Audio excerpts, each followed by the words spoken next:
On parle toujours des animaux qui sont en danger. En réalité, c'est nous qui sommes en danger, non d'un chien. Le Covid est passé et nous sommes tous chamboulés, muselés comme des chiens enragés. Un être sensible éprouve des émotions.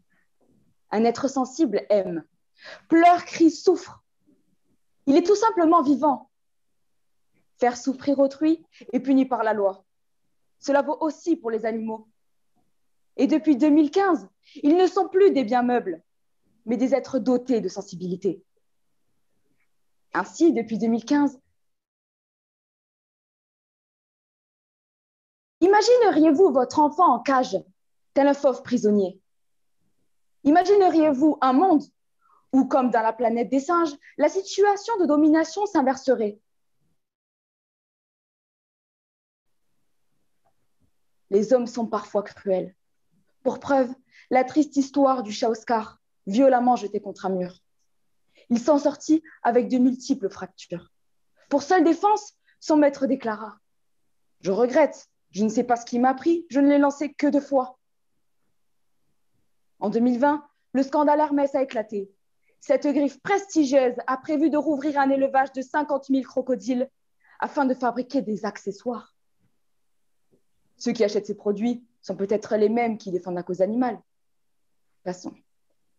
Il y a peu de temps, en novembre dernier, un chiot abandonné a été retrouvé sur un banc au sud de Mexico City. Il y avait également sur ce banc une lettre sur laquelle était écrite la phrase suivante: « Salut, s'il te plaît, adopte-moi, Max. » C'est vrai, dans le fond, une lettre justifie totalement un acte d'abandon. Moi, c'est ce que je fais. Si je veux me débarrasser de ma vieille étagère Ikea, un chien serait-il donc un meuble?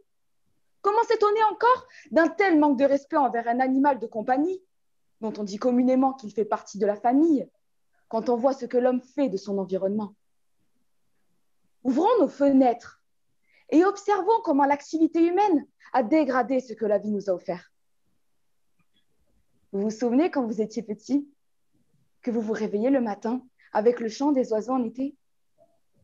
Il n'y en a plus. Le plaisir d'observer les sauterelles dans les champs? Il n'y en a plus. Le bol d'air frais dès que l'on sortait de chez soi? Ça n'existe plus. En France, c'est la loi de 1976 sur la protection de la nature qui fonde la politique de protection animale. L'article 9 de la loi est ainsi rédigé: tout animal étant un être sensible doit être placé par son propriétaire dans des conditions compatibles avec les impératifs biologiques de son espèce. Et si le temps était venu de les considérer non plus comme des êtres inférieurs, mais comme nos concitoyens sur cette terre? Nous vivons dans un monde interdépendant, où le sort de tous, quel qu'il soit, est intimement lié à celui d'autrui. Selon moi, les êtres sensibles rassemblent tous ceux qui ressentent quelque chose via leur sens. Que ce soit le pin dans votre jardin, un éléphant en Afrique, la baleine en Antarctique, la fourmi à Paris jusqu'à nous, les humains, qui peuplons cette terre. Mais doit-on absolument les protéger? Pourquoi s'attacher à un lapin qui finira dans votre assiette ou sur vos épaules? Pourquoi attribuer de sentiments à de vulgaires bestioles?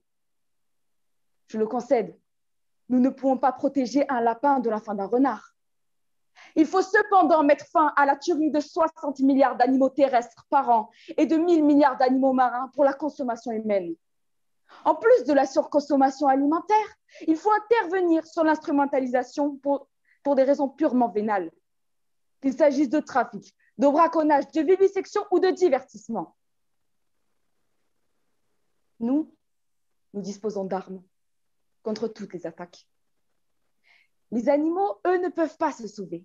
Ils ont besoin de nous face à l'humanité et à son pouvoir destructeur. Les hommes naissent et demeurent libres et égaux. Mais qu'en est-il des animaux? Sans doute, me direz-vous, que les animaux ne seront jamais nos égaux. Les scientifiques ont prouvé qu'ils avaient des émotions et qu'ils pouvaient ressentir la douleur. Alors pourquoi, en sachant cela, est-ce qu'on ne change rien à nos habitudes?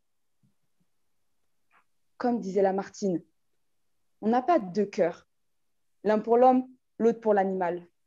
On a du cœur ou on n'en a pas. Merci.